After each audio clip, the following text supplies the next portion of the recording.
हजरत ये भारत में चल रहा है 3 तलाक वाला मैटर, तो अहले सुन्नत के उलमा क्या कर रहे हैं और आरएस के कुछ जो प्रचारक बोल रहे हैं कि ये जो हम मुस्लिम औरतों मुस्लिम खवातीन के हकूक के लिए लड़ रहे हैं। देखिए ऐसा है, पहली बात तो ये है कि ये तलाक वाला मसला तो ये बहाना बना रही है बीजेपी। असल में इनसे कश्मीर में तो हमारे जवान दिन ब दिन वहाँ पाकिस्तान के आर्मी आके अटैक कर रहे हैं, वहाँ तो इनसे हिफाजत नहीं हो पा रही, तो ये पर्दा डालने के लिए एक तरह से जनता को बेवकूफ़ बना रहे हैं। दूसरी बात ये है, यहाँ हर माइनॉरिटी के अलग अलग पर्सनल लॉ हैं, उनके जो मजहबी मामलात हैं उसमें किसी भी तरह की मुदाखलत बर्दाश्त नहीं की जाती है। बुद्धिस्ट हैं, जैन हैं या ईसाई हैं या जनाबे वाला सिख लोग हैं, हमारे जितने भी भारतीय हैं सब कॉन्स्टिट्यूशन को मानते हैं, लेकिन उसके साथ साथ हमारे संविधान ने, कॉन्स्टिट्यूशन ने इस बात की भी इजाजत दी है कि आप अपने मजहबी मामलात में आज़ाद हैं, शादी ब्याह के मामलात हों, तलाक के मामलात हों, सारी चीज़ों में आप आज़ाद हैं।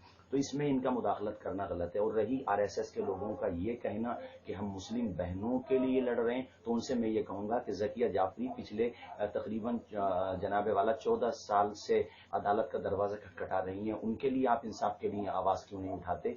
मतलब, और उसके अलावा मुजफ्फरनगर या गुजरात में जो राइट्स हुए हैं, हमारी बहनों की इज्जतें लूटी गई हैं, उनके लिए आप आवाज़ क्यों नहीं उठाते? ये सिर्फ हमारे कुछ आज़ाद ख्याल लोगों को बेवकूफ़ बनाने के लिए है कि हम उनके हुकूक की लड़ाई लड़ रहे हैं।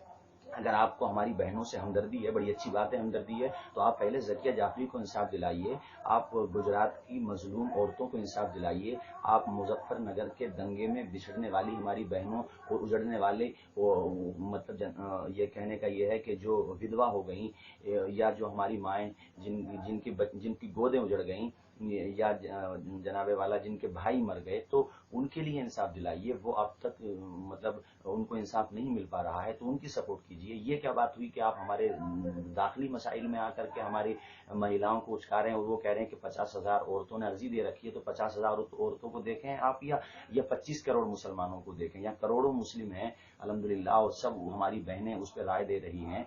और इस वक्त सारे तंजीमें जो मुसलमानों की हैं, अहले सुन्नत की हैं, सब बेदार हो चुकी हैं।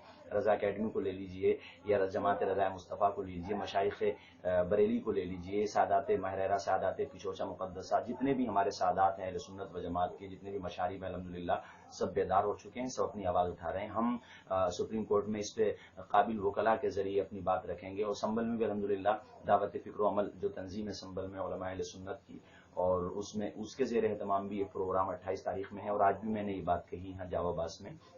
और इसके अलावा मैं सबसे ये बात कह रहा हूँ, मैं क्या अल्हम्दुलिल्लाह हमारा आलिम ये बात कह रहा है कि आप अपनी बहनों से राय लीजिए और उसमें ये राय दीजिए कि हमें यकसा सिविल कोड गवारा नहीं है, हम अपने मजहबी मामलात में शरीयत ही के कानून को मानेंगे। और इस बात को तो आप खुद देख लीजिए, ये इज्जत की बात कर रहे हैं, औरतों को ये इज्जत क्या देंगे? खुदराज ठाकरे ने ये बात कही थी कि जब औरतों के रेप नहीं रुकते हैं तो शरीयत का कानून लगाइए, रेप रुक जाएंगे, वो लोग खुद कहते हैं। और आप हमें औरतों की इज्जत मत बताइए। हमारे यहाँ औरतों की इतनी इज्जत है कि वो अगर माँ है तो उसके कदमों के नीचे जन्नत है, औरत अगर बहन है तो वो अपने भाई के लिए रहमत है, औरत अगर बेटी है, वो 3 बेटियां हैं, 2 एक बेटियां है, उसकी परवरिश करे, शादी कर दे, अच्छी तरबियत दे, तो हमारे प्रॉफिट मोहम्मद सल्लल्लाहु अलैहि वसल्लम ने कहा कि उसके लिए जन्नत का पैगाम है। तो आप हमें औरत के बारे में हुकूक मत समझाइए। हमारे यहाँ औरत के हुकूक हैं, वो उसको जो है हमारे यहाँ पूरे मतलब कहने का ये इज्जत दी गई है। हमारे यहाँ औरत को नाइट क्लबों की जीनत नहीं बनाया जाता, हमारे यहाँ औरत को सरेआम सड़कों पर बेइज्जत नहीं किया जाता, हमारे यहाँ औरत को इज्जत दी जाती है, उसे माँ का रुतबा दिया जाता है, बहन का वक़ार दिया जाता है,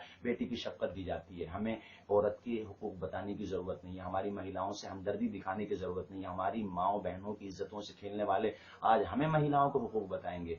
बस मैं यही कहना चाहता हूँ अपने भाइयों से कि किसी के धोखे में ना आए, और वो आज़ाद ख्याल लोग भी जो बिक जाते हैं चंद टकों पे, वो दीन का सौदा ना करें। आज ये 3 तलाक के मसले को टच कर रहे हैं, कल को और भी मसाइल में मुदाखलत करेंगे। तो हम सब एक होकर के सारे माइनॉरिटी अपनी आवाज़ को रखें और ये कहें कि हमारे पर्सनल लॉ में किसी भी तरह का इंटरफेयर चलने वाला नहीं है। यही मेरा बस कहना है।